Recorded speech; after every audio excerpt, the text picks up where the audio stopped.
Hi, Abraham. Thank you for making this possible. I appreciate you and everybody that's here. And your teachings have helped me allow more peace to come into my life. And I think that's come because of an awareness of a bigger part of me, that's the non-physical part. And I was hoping you can talk a little bit about that and kind of expand. And where that comes from is, I've heard people say that you're powerful beyond measure. And when I hear that, that feels good, that resonates with me. And I was hoping you can tap into that, explain that a little bit more. Well, these days, that is our favorite subject. Awesome. Because everything that you are matters so much. You're here with such reason for creation and joy. You come into this physical body and you focus. But when you start understanding that there is that larger part of you that you can allow, it's interesting because to even need to talk to our human friends about allowing the blending is odd just in and of itself, because the most natural thing would be for all of you to be here.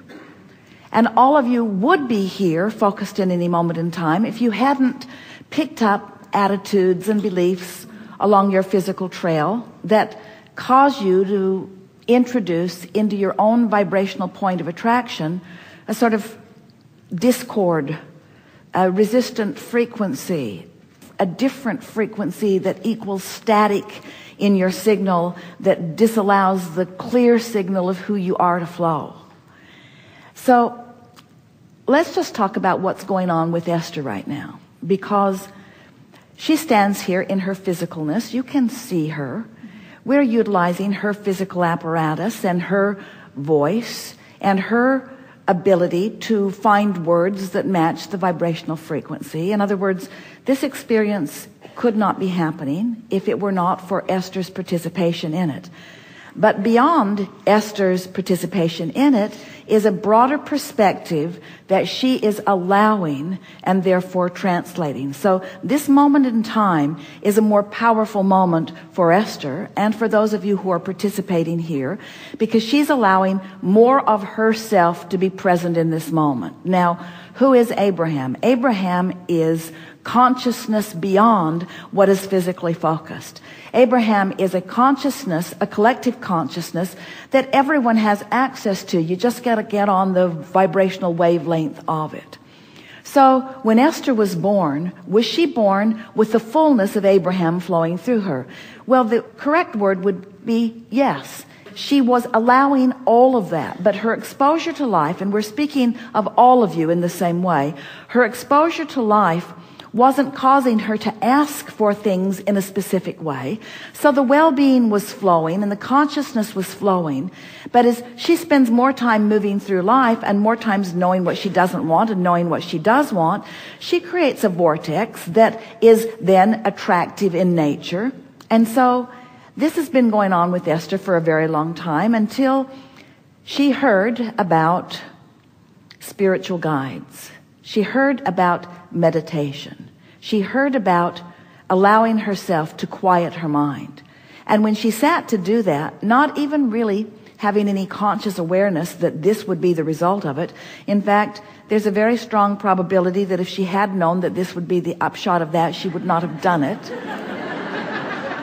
But she sat and quieted her mind, and as she quieted her mind, she felt a detachment from the physical world. And over time, for about 9 months, Jerry and Esther meditated every day for 15 or 20 minutes. And gradually, without her being aware of it, because we weren't giving her words about it, she just sat for the good feeling of detachment. Without her knowing it, her vibrational frequency was clarifying. It was purifying. Another way of saying it was her average frequency was raising, because the meditation process caused the resistance to become less and less. It also made her more acutely aware of the way she felt. Because when you allow yourself to sit in meditation to raise vibration, it makes you more aware of when you are doing that thing you do that lowers vibration.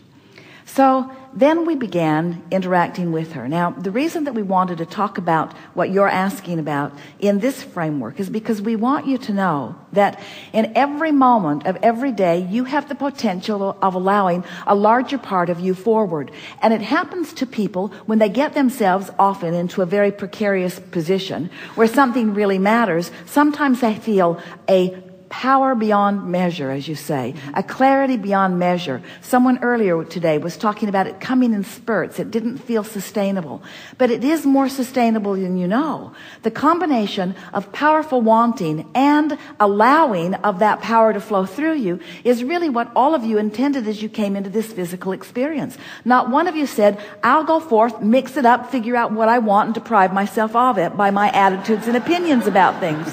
Not one of you said that. Every one of you said, I'll go forth, I'll figure out what I want. It will be held into a sort of vibrational escrow for me until I'm able to figure out how to come into vibrational alignment with it. And when I do, a manifestation will occur. And then I will have a new vibrational stance from which I will compare again and ask again and line up again and receive again. In other words, you know that it's this ongoing cycle.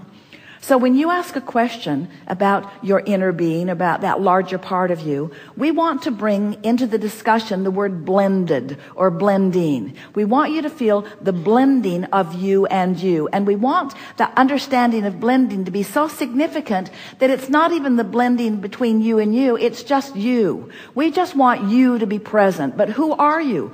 Who are you is the combination of all of this. Who you are is someone who explores and comes to personal decisions and then who allows the personal understanding and knowledge and beingness of that broader, wiser, older self to flow with you in this moment. And if you can just blend those unique perspectives and recognize that you're in alignment or you're not, and when you feel good you are, and when you feel bad you're not, and just leave it at that. If you could just let your dominant intent be to be standing in a place where you are aligned with the central grid of who you are, then everything else will take care of itself. So here's how it all worked out. You come, you bang around, you interact with others, you know what you don't want, you know what you do want, you develop all kinds of opinions and behavioral patterns, and through much of that you're creating life by default because you really don't know for sure consciously what you're doing, except every step along the way you did have emotion that was letting you know how you felt. For the most part, you didn't really know what that meant. And that is really interesting to us, that the scope of humanity can be moving around, feeling things that feel good and feeling things that feel bad, and not have any real understanding that the better it feels, the better it is. How you got crossways of that one took some convincing by those who wanted your attention upon them, who wanted their life to be better, who believed that in order for their life to be better, you needed to conform to their desires. In other words, I would feel better if you would behave in a way that would make me feel better.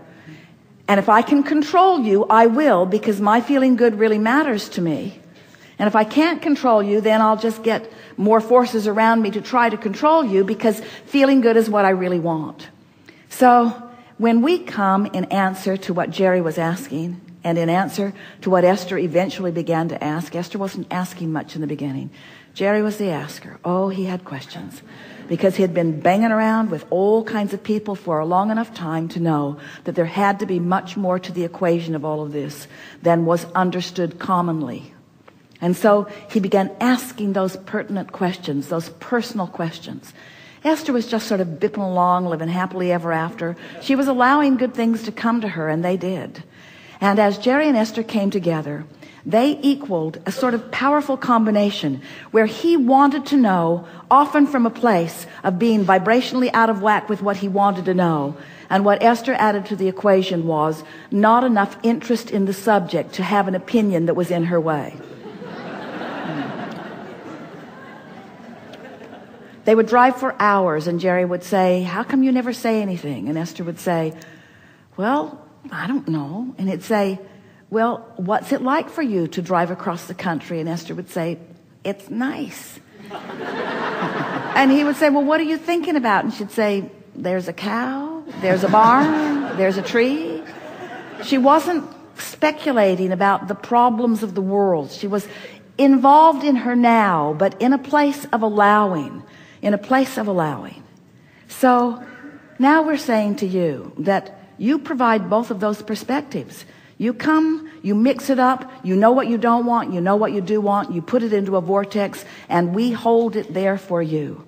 And then, if we can convince you that how you feel matters more than all other things put together, if we can call your attention to the vibration of your core that Esther sort of found naturally, but many people do not, as you find this alignment with that core energy, in that alignment with your core energy, all things that you've been asking for will flow. And that's a nice thing, to get what you want. But even more, even nicer than getting that you want, and that you want, and that you want, is having all that you are present in this moment, listening to this conversation and taking it all in.